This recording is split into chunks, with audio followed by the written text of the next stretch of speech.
네, 개별주 이슈 간단히 한번 볼 건데요. 카카오그룹주입니다. 카카오그룹주 보유하고 계신 분들 굉장히 많으실 텐데, 어려움을 많이 겪으셨을 것 같아요. 근데 이제 오늘 같은 경우 굉장히 급등이 좀 나오고 있죠. 시장이 급등해서도 그렇지만 어떤 이슈가 있는지를 한번 보겠습니다. 카카오, 카카오뱅크, 카카오페이, 그리고 카카오게임즈까지 간단히만 볼 건데, 사실은 이제 개별주에 대한 얘기보다는 시장에 대한 얘기가 같이 들어가야 돼요. 그러니까 제가 예전에 이런 말을 계속 했잖아요. 어떤 말을 했냐면 시장은 이제 숲이고 종목은 나무다 이 얘기를 했어요.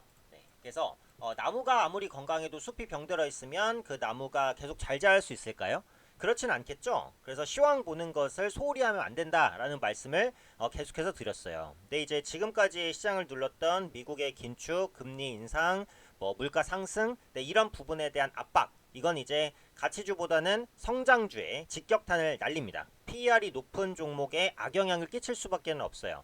또 성장주가 아무래도 또 레버리지, 부채 이런 것들을 가치주보다는 더 많이 쓰기 때문에 금리에 대한 부담이 높아지면 그만큼 어떻게 돼요? 버티기가 힘들어요. 그리고 시중의 유동성이 풍부할 때, 그러니까 저금리 상황에서는 자금이 풍부하다 보니까 성장하는 기업에 대한 프리미엄을 많이 주고 많이 삽니다. 근데 지금처럼 금리가 높은 시대에는 적금이나 예금으로 자금이 흘러 들어갈 수 있고 상대적으로 성장주의 매력이 떨어져요, 투자 가치가. 그런 관점에서 카카오그룹주들은 하락할 수밖에 없었죠. 왜?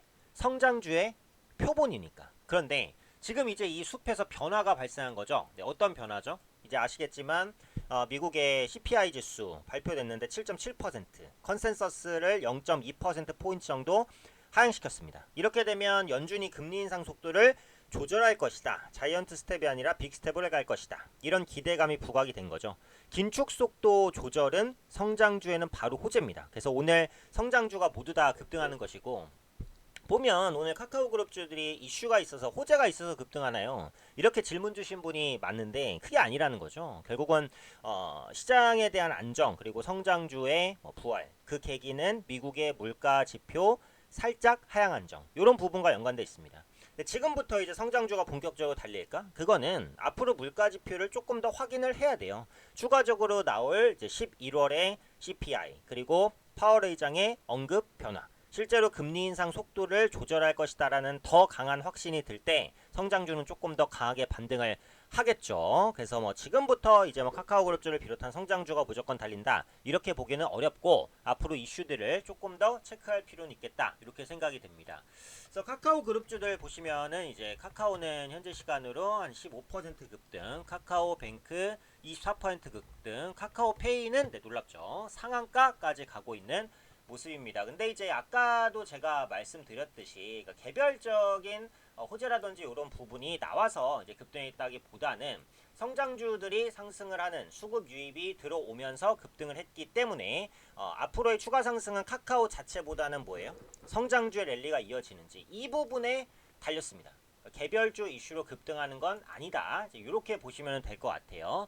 그동안 이제 카카오그룹주가 워낙에 밀렸잖아요. 오늘 상한가 간 카카오페이 진짜 많이 밀렸죠. 최고가 24만 8,500원을 찍고 우하향을 보이다가 추세 전환이 요때 일어났고, 기술적으로는 요때가 매수 타이밍이 되겠죠. 그죠?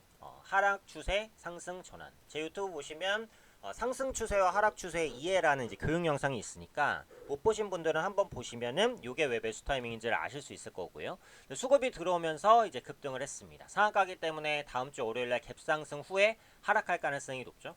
제가 이전 영상에서도 말씀드렸죠. 일단 상한가 간 종목은 점상한가나 이런 굉장히 강한 상한가 말고 시장이나 어떤 이슈로 인해서 일시적 상한가를 갔을 때 그 상한가가 풀리면 갭상승이 된 이후에 밀리는 그런 경향. 그래서 카카오페이도 이제 다음 주에 갭상승했다가 오늘 상한가가 안 깨진다면요, 갭상승했다가 밀릴 가능성이 있으니까 그때 이제 매도를 했다가 밑에 다시 사는 이런 전략을 짜시는 게 더 유리할 수 있다라고 보고요.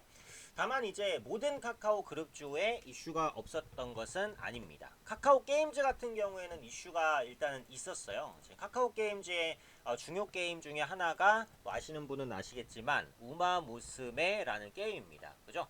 굉장히 이제 유명한 게임이고 카카오 게임즈에 영향을 많이 미치는 게임인데, 이 우마무스메 이용자들이 소송을 좀 취하를 했어요. 그러니까 예전에 소송했던 이유가 뭐냐면 우마무스메 프리티 더비라는 굉장히 유명한 게임이 있었습니다. 그래서 초기에 엄청난 흥행도 했었고요. 그런데 부실 운영을 계기로 해서 카카오 게임즈에 이제 환불을 비롯한 이런 소송을 걸었었어요. 네, 소송을 제기를 했었는데 이후에 이제 카카오 게임즈가 이용자들의 요구 사항을 어느 정도 이제 반영을 하면서 이 소송이 취하가 됐다. 불확실성이 좀 완화가 됐죠. 네, 그러면서 상승했다라고 보시면 됩니다. 근데 이제 넓게 보면 게임주도 뭐예요, 결국은? 성장주, 그죠? 네, 미국의 물가, 금리 정책에 따른 영향을 직접적으로 받을 수밖에 없습니다.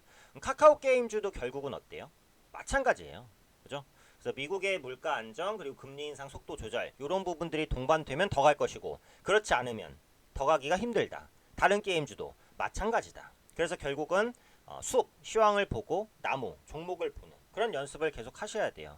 그래서 이제 매매 방법은 바텀업과 탑다운이 있는데 저는 탑다운을 조금 더 선호를 하죠. 제가 예전에 뭐 강의에서도 말씀을 드렸지만 시황을 보고 그 다음에 산업, 업황을 보고 섹터를 보고 그 다음에 종목을 본다. 이렇게 이제 역피라미드형으로 저는 이제 보고 그게 이제 조금 더 저는 맞는 방법이라고 생각을 하니까 단기적으로 주가만 놓고 보면 단기 급등에 따른 피로감이라는 건 분명히 있거든요. 그래서 다음 주에는 카카오 그룹주들이 훗날 재반등을 시도한다고 해도 눌렸다가 재반등을 시도할 가능성이 더 높다라고 보니까 만약에 보유하고 계셨던 분들은 일단은 카카오 그룹주는 물량을 줄였다가 밑에 다시 사는 그런 전략들을 취해야 되지 않을까, 네, 그런 생각이 듭니다. 그리고 지금 이제 넓게 봤을 때 카카오 그룹주들이 안고 있는 과제는 신성장 동력이에요. 그러니까 지금까지 카카오 그룹주가 성장을 했었던 가장 큰 이유는 카카오톡을 기반으로 한 뭐 카카오뱅크라든지 아니면 뭐 카카오 선물하기, 뭐 광고 이런 부분이 계속 호황을 보였는데 지금 위드 코로나가 되다 보니까 사람들이 밖으로 나가죠. 카카오에 대한 이용률도 떨어집니다. 이런 부분들이 매출 부진으로 연결되고 앞으로 카카오가 어떤 신사업을 추진해서 성과를 낼 수 있을 것이냐 이게 중요해요. 왜? 카카오는 성장주니까. 사람들은 카카오의 PER이 높다는 거에 그렇게 우려를 표하지 않습니다. 뭐가 더 우려스럽다? 성장에 대한 기대감이 줄어드는 거. 그게 제일 우려스러운 거예요. 지금 네이버도 똑같은 상황이죠.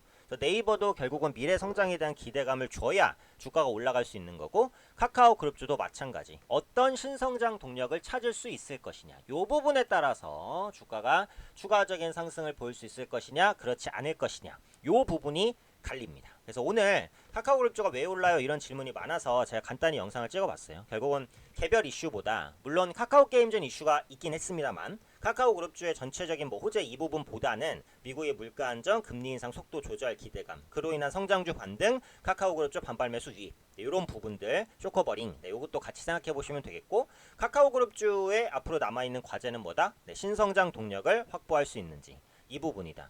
주가가 많이 빠졌으니까 PER 매력이 있다. 이거는 가치주에 통하는 부분이 있고 성장주에는 이런 부분들이 크게 안 먹혀요. 그러니까 성장주는 결국 성장에 대한 기대감을 줄 수 있으면 PER 100배도 용납을 합니다.